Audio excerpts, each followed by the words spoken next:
6-7 ವರ್ಷಗಳಿಂದ ಶಾಸಕರಾದಂತ H D Kumaraswamy ಅವರು ಸಾರ್ವಜನಿಕವಾಗಿ ಒಂದು ಕಚೇರಿಯನ್ನೇ ತೆರೆದಿರಲಿಲ್ಲ. ಈ ಉಪಚುನಾವಣೆಯಲ್ಲಿ ನಾನು ಶಾಸಕನಾಗಿ ಆಯ್ಕೆ ಆದ್ಮೇಲೆ ನಮ್ಮ ಜವಾಬ್ದಾರಿ ಇವತ್ತು ಕಚೇರಿಯನ್ನ ಪ್ರಾರಂಭ ಮಾಡಿದ್ದೀವಿ.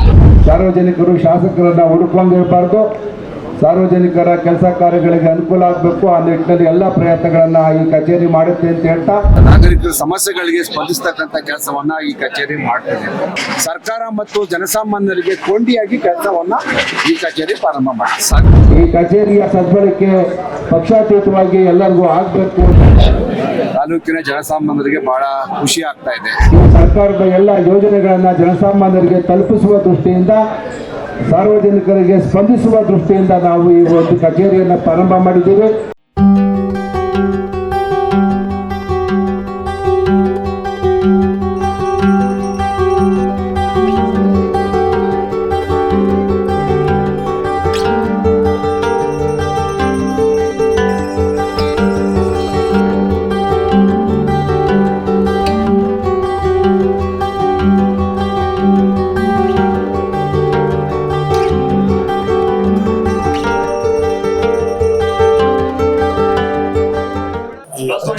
ಒಂದು ಜವಾಬ್ದಾರಿ, ಅಧಿಕಾರ ಅಲ್ಲ, ಇದು ಒಂದು ಪಕ್ಷದ ಜವಾಬ್ದಾರಿಯನ್ನ ಹೊತ್ಕೊಂಡು ತಾಲೂಕಿನ ಜನತೆಗೆ ಏನು ನಮ್ಮ ಮಹತ್ವಾಕಾಂಕ್ಷೆ ಯೋಜನೆಯಾದ 5 ಗ್ಯಾರಂಟಿಗಳನ್ನ ಜನಕ್ಕೆ ತಲುಪಿಸುವಂತ ಕೆಲಸ ನನ್ನ ಹೆಗಲ ಮೇಲೆ ವಹಿಸಿದ್ದಾರೆ. ಅದನ್ನ ಚಾತು ತಪ್ಪನೆ ಎಲ್ಲರಿಗೂ, ಎಲ್ಲ ಫಲಾನುಭವಿಗಳಿಗೆ ಈಗಾಗಲೇ 95% 65,000 ಜನಕ್ಕೆ ಈಗಾಗಲೇ ನಮ್ಮ ತಾಲೂಕಲ್ಲಿ 5 ಗ್ಯಾರಂಟಿಗಳು ತಲುಪ್ತಾ ಇದೆ. ಇನ್ನು 5,000 ಜನ ಗ್ಯಾರಂಟಿ ಯೋಜನೆಗೆ ನೋಂದಣಿ ಮಾಡ್ಕೋಬೇಕಾಗಿದೆ. ಅವ್ರಿಗೆಲ್ಲ ನಮ್ಮ ಸದಸ್ಯರನ್ನ ಮೀಟಿಂಗ್ ಕರೆದು ಯಾರ್ಯಾರಿಗೆ ನೋಂದಣಿ ಆಗ್ಲಿಲ್ಲ ಅಂತವ್ರನ್ನ ಕರ್ಕೊಂಡ್ಬಂದು ನೋಂದಣಿ ಮಾಡಿಸಿ 100ಕ್ಕೆ 100 ಭಾಗ ಜನಕ್ಕೆ ತಲುಪಿಸುವಂತ ಕೆಲಸ ನನ್ನ ಹೆಗಲ ಮೇಲಿದೆ. ಅದನ್ನ ಮಾಡ್ತೀನಿ. ಸವಾಲೇನಿಲ್ಲ. ಏನು ನಮ್ಮ 5 ಗ್ಯಾರಂಟಿಗಳನ್ನ ಇಡೀ ರಾಜ್ಯಾದ್ಯಂತ ವಿತರಣೆ ಆಗ್ತಾ ಇದೆ. ಹಿನ್ನೆಲೆಯಲ್ಲಿ ನಾವು ತಲುಪುವಂತ ಜವಾಬ್ದಾರಿ ನನ್ನ ಹೆಗಲ ಮೇಲಿದೆ. ಅದನ್ನ ಪೂರ್ಣ ಪ್ರಮಾಣದಲ್ಲಿ ಮಾಡ್ತೀನಿ.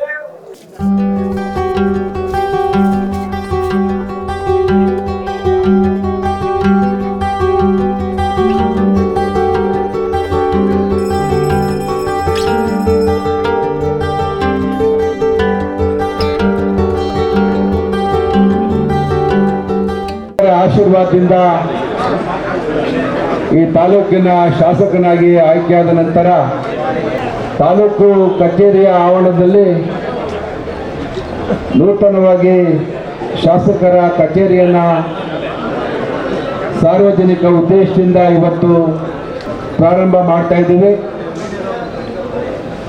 ಈ ಕಚೇರಿಯ ಉದ್ಘಾಟನಾ ಸಮಾರಂಭಕ್ಕೆ ಬಂದು ಆಶೀರ್ವಾದ ಮಾಡಿ ನನ್ನ ಜೊತೆಗೆ ತಾಲೂಕಿನ ಗ್ಯಾರಂಟಿ ಸಮಿತಿಯ ಅಧ್ಯಕ್ಷರಾದಂಥ ಶ್ರೀ ರಂಗನಾಥ್ ಅವ್ರಿಗೂ ಕೂಡ ತಾವೆಲ್ಲರೂ ಕೂಡ ಆಶೀರ್ವಾದ ಮಾಡಲು ಬಂದಿದ್ದೀರಿ. ತಮಗೆಲ್ಲರಿಗೂ ಕೂಡ ಹೃದಯ ಪೂರ್ವಕವಾದ ಧನ್ಯವಾದಗಳನ್ನು, ಕೃತಜ್ಞತೆಗಳನ್ನು ಹೇಳಲಿಕ್ಕೆ ಇಷ್ಟಪಡ್ತಾ ಇದ್ದೀನಿ. ಕಳೆದ 6.5 ವರ್ಷಗಳಲ್ಲಿ ಈ ಹಿಂದೆ ಈ ತಾಲೂಕಿನ ಶಾಸಕರಾಗಿದ್ದವರು ಸಾರ್ವಜನಿಕವಾಗಿ ಯಾವುದೇ ಸಾರ್ವಜನಿಕ ಸಮಸ್ಯೆಗಳಿಗೆ, ಸಾರ್ವಜನಿಕ ಕುಂದುಕೊರತೆಗಳಿಗೆ ತಾಲೂಕಿನಲ್ಲಿ ಇಟ್ಕೊಂಡು ಅವರು ಯಾವುದೇ ಸಮಸ್ಯೆಗಳಿಗೆ ಸ್ಪಂದಿಸ್ತಾ ಇಲ್ಲ ಅಂತೇಳಿ ಈ ಉಪಚುನಾವಣೆಯಲ್ಲಿ ತಾಲೂಕಿನ ಜನ ಬದಲಾವಣೆಯನ್ನು ಬಯಸಿ ನನ್ನನ್ನು ಪುನರಾಯ್ಕೆ ಮಾಡಿದ್ದೀರಿ. ನಿಮ್ಮ ಆ ಒಂದು ವಿಶ್ವಾಸಕ್ಕೆ ನಾನು ಯಾವಾಗಲೂ ಋಣಿಯಾಗಿರ್ತೀನಿ ಅಂತ ಹೇಳ್ತಾ, ಇವತ್ತು ಏನು ಸಾರ್ವಜನಿಕವಾಗಿ ಸರ್ಕಾರಿ ಕೆಲಸ ಕಾರ್ಯಗಳಾಗಬೇಕು, ಜನಸಾಮಾನ್ಯರಿಗೆ ಏನು ಅನುಕೂಲಗಳಾಗಬೇಕು, ಆ ದೃಷ್ಟಿಯಿಂದ ಒಬ್ಬ ಶಾಸಕನಾಗಲು ಸಾರ್ವಜನಿಕರಿಗೆ ಸಿಗಬೇಕು. ಆ ದೃಷ್ಟಿಯಲ್ಲಿ ವಾರಕ್ಕೆ ನಾನು ಯಾವಾಗ ಈ ಕಾರ್ಯಾಲಯದಲ್ಲಿ ಇರ್ತೀನಿ ಅನ್ನೋದನ್ನು ವೇಳಾಪಟ್ಟಿಯನ್ನು ಮಾಧ್ಯಮದ ಮುಖಾಂತರ ಹೇಳ್ತೀವಿ ಮತ್ತು ಇಲ್ಲೂ ಕೂಡ ಆಗ್ತೀವಿ. ಸಾರ್ವಜನಿಕರು ಶಾಸಕರನ್ನು ಹುಡುಕೊಂಡಿರಬಾರ್ದು, ಸಾರ್ವಜನಿಕರ ಕೆಲಸ ಕಾರ್ಯಗಳಿಗೆ ಅನುಕೂಲ ಆಗಬೇಕು. ಆ ನಿಟ್ಟಿನಲ್ಲಿ ಎಲ್ಲ ಪ್ರಯತ್ನಗಳನ್ನು ಈ ಕಚೇರಿ ಮಾಡುತ್ತೆ ಅಂತ ಹೇಳ್ತಾ, ತಾಲೂಕಿನ ಅಭಿವೃದ್ಧಿ ದೃಷ್ಟಿಯಿಂದ ಹಲವಾರು ಬದಲಾವಣೆಯನ್ನು ತರಬೇಕು. ಕಾಂಗ್ರೆಸ್ ಸರ್ಕಾರ ಇವತ್ತು ರಾಜ್ಯದಲ್ಲಿದೆ.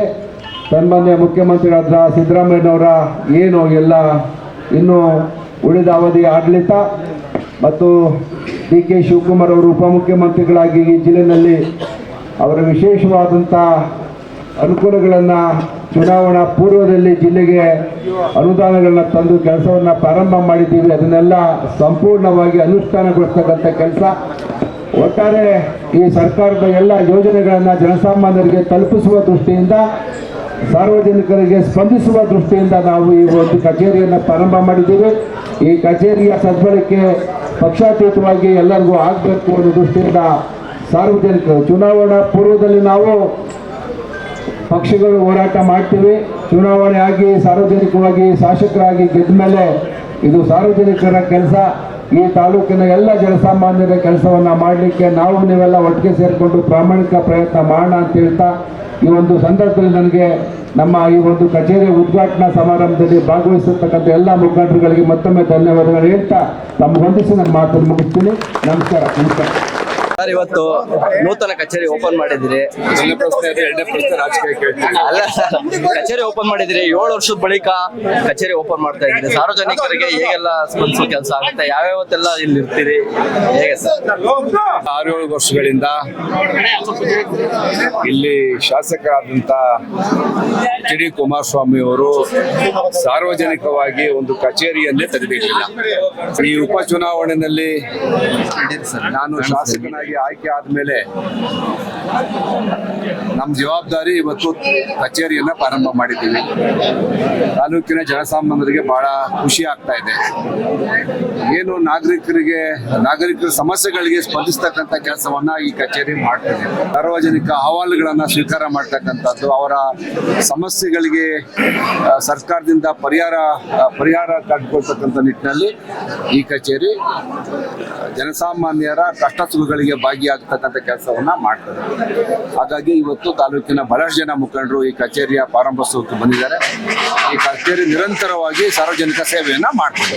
ಸರ್ಕಾರ ಮತ್ತು ಜನಸಾಮಾನ್ಯರಿಗೆ ಕೊಂಡಿಯಾಗಿ ಕೆಲಸವನ್ನ ಈ ಕಚೇರಿ ಪ್ರಾರಂಭ ಮಾಡ್ತದೆ. ಸಾಕಷ್ಟು ಕ್ಷೇತ್ರದಲ್ಲಿ ಸಮಸ್ಯೆಗಳು, ಕಷ್ಟದ ಸಮಸ್ಯೆ ತೀರಾ ಮಿತಿ ಮೀರ್ತಾ ಇದೆ ಸರ್. ಆ ನಿಟ್ಟಿನಲ್ಲಿ ಏನಾದ್ರು ಹೊಸ ಯೋಜನೆಗಳು ಅಥವಾ ಬೇರೆ ಏನಾದ್ರು ಪ್ಲಾನ್? ಈಗಾಗಲೇ ನಾನು ನಗರಸಭೆಯ ಗೌರವಾನ್ವಿತ ಸದಸ್ಯರು ಕಮಿಷನರ್ ಜೊತೆ ಸಭೆ ಮಾಡಿ ಕಸಕ್ಕೆ ಮುಕ್ತಿಯನ್ನ ಕೊಡಬೇಕು ಅಂತೇಳಿ, ಕಸವನ್ನ ವೈಜ್ಞಾನಿಕವಾಗಿ ವರ್ಗೀಕರಣ ಮಾಡೋದು ಮತ್ತು ಅದನ್ನ ವಿಲೇವಾರಿ ಮಾಡ್ತಕ್ಕಂಥದಕ್ಕೆ ವೈಜ್ಞಾನಿಕವಾಗಿ ಅದಕ್ಕೆ ಇವತ್ತು ಪರಿಹಾರ ಕಂಡುಕೊಡ್ತೀವಿ. ಇಲ್ಲಿ ತನಕ ಸಮಸ್ಯೆಯಾಗೇ ಇತ್ತು.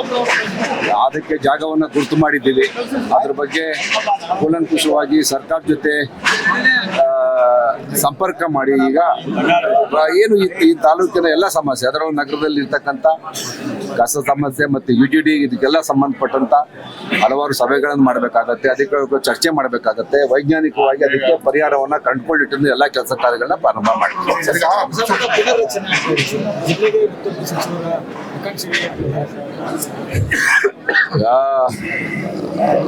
ಕಾಂಗ್ರೆಸ್ ಪಕ್ಷ ಯಾವುದೇ ತೀರ್ಮಾನ ತಗೊಂಡ್ರು ನಾನು ಸ್ವಾಗತಿಸ್ತೇನೆ.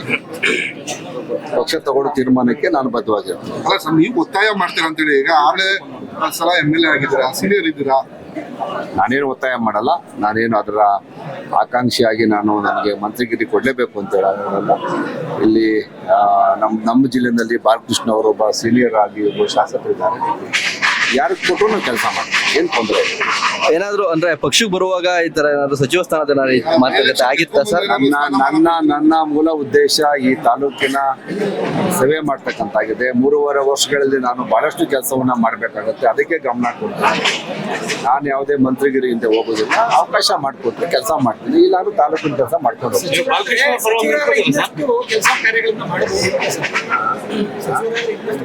ಅಲ್ಲ, ಈಗಾಗಲೇ ನಮ್ಮ ಜಿಲ್ಲೆಗೆ ಉಪಮುಖ್ಯಮಂತ್ರಿಗಳಿದ್ದಾರೆ, ಮುಖ್ಯಮಂತ್ರಿಗಳು ನಮ್ಗೆಲ್ಲ ಪರಿಚಯ ಇದ್ದಾರೆ. ಅಭಿವೃದ್ಧಿ ಕೆಲಸ ಮಾಡ್ಲಿಕ್ಕೆ ಏನು ತೊಂದರೆ ಇಲ್ಲ. ಅಷ್ಟು ಕೆಲಸ ಮಾಡ್ಕೊಂಡು ಹೋಗ್ತೀವಿ. ಕ್ಷೇತ್ರಕ್ಕೆ ಏನಾದ್ರು ಈಗ ಕ್ಷೇತ್ರಕ್ಕೆ ಹೆಚ್ಚಿನ ಅನುದಾನ ಏನಾದ್ರು ತರಿಸುವಂತ ಕೆಲಸ ಆಗುತ್ತಾ? ಹೀಗೆ ಮಾನ್ಯ ಮುಖ್ಯಮಂತ್ರಿಗಳು 14ನೇ ತಾರೀಕು ಮತ್ತು 15ನೇ ತಾರೀಕು ಒಂದು ಡೇಟ್ ಕೊಡ್ತೀನಿ ಅಂತ ಹೇಳಿದ್ದಾರೆ. ಈ ಚುನಾವಣೆ ಗೆದ್ದ ಮೇಲೆ ಸಾರ್ವಜನಿಕರಿಗೆ ಒಂದು ಅಭಿನಂದನಾ ಕಾರ್ಯಕ್ರಮವನ್ನು ಏರ್ಪಾಡು ಮಾಡಿದ್ದೀವಿ. ಮಾನ್ಯ ಮುಖ್ಯಮಂತ್ರಿಗಳು ಅವತ್ತು ಸಭೆಗೆ ಬರ್ತಾರೆ, ಉಪಮುಖ್ಯಮಂತ್ರಿಗಳು ಇರ್ತಾರೆ. ನಾನು ಚುನಾವಣಾ ಸಂದರ್ಭದಲ್ಲಿ ಮಾನ್ಯ ಮುಖ್ಯಮಂತ್ರಿಗಳ ಗಮನವನ್ನು ಸೆಳೆದಿದ್ದೆ. ತಾಲೂಕಿನಲ್ಲಿ ಅತಿ ಹೆಚ್ಚು ನಾವು ಹಾಲು ಉತ್ಪಾದನೆ ಮಾಡ್ತೀವಿ.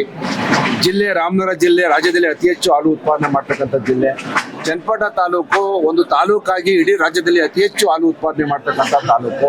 ಹಾಲಿನ ದರವನ್ನು ಹೆಚ್ಚಿಗೆ ಮಾಡಬೇಕು, ಹಾಲು ಉತ್ಪಾದಕರಿಗೆ ತೊಂದರೆ ಆಗ್ತಾ ಇದೆ ಅಂತ ನಾನು ಮಾನ್ಯ ಮುಖ್ಯಮಂತ್ರಿಗಳು ಗಮನ ಸೆಳೆದಿದ್ದೆ. ಅದನ್ನ ಬೆಳಗಾವಿ ಅಧಿವೇಶನದಲ್ಲಿ ನಮ್ಮ ಹೈನುಗಾರಿಕೆ ಸಚಿವರನ್ನ, ಸಹಕಾರಿ ಸಚಿವರನ್ನ, ಮಾನ್ಯ ಮುಖ್ಯಮಂತ್ರಿಗಳನ್ನ, ಉಪಮುಖ್ಯಮಂತ್ರಿಗಳ ಗಮನ ತಂದು ನಮ್ಮ ರೈತರಿಗೆ ಒಂದು 5 ರೂಪಾಯಿ ಹೆಚ್ಚಿಗೆ ಹಾಲಿಗೆ ಬೆಲೆ ಕೊಡಿಸ್ತಕ್ಕಂಥ ಪ್ರಯತ್ನವನ್ನು ನಾನು ಮಾಡ್ತೀನಿ.